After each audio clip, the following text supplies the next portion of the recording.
இருக்கு. அந்த உப்புத்தன்மையை தாண்டி வளரக்கூடிய ரகங்கள் இருக்கா அப்படின்னா, இந்த திருச்சி 5ன்னு ஒண்ணு சொன்னலாம், TRY 5, அது உப்புத்தன்மையை தாங்கி வளரக்கூடிய ஒரு ரகம்.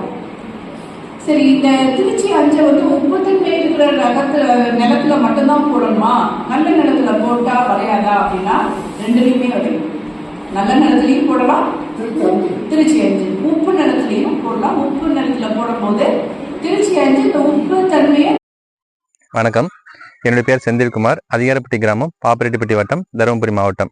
நாங்கள் ஒருங்கிணைந்த பண்ணிட்டு இருக்கேங்க. இதில் 6 மாடு இருக்குது, 15 ஆடு இருக்குது, ஒரு 50லேருந்து 60 கோழிங்க, நாட்டு கோழிங்க இருக்குது. அதை வளர்த்துட்டு இருக்கோம். இதுக்கெல்லாம் நம்ம பண்ணுற ஒரு முக்கியமான ஒரு தீவனம்னு பார்த்தா அது அசோலா தாங்க. ஏன்னா இந்த அசோலாங்கிறது பார்த்தோம்னா நமக்கு தீவன செலவு அதிகமாக குறையுது. ஏன்னா இப்போ 3ல் ஒரு பங்கு தீவனத்தை நம்ம அசோலாவில் வச்சு பண்ணிடலாம். அதுவும் இல்லாமல் இந்த அசோலா ரொம்ப புரோட்டீன் மிகுந்த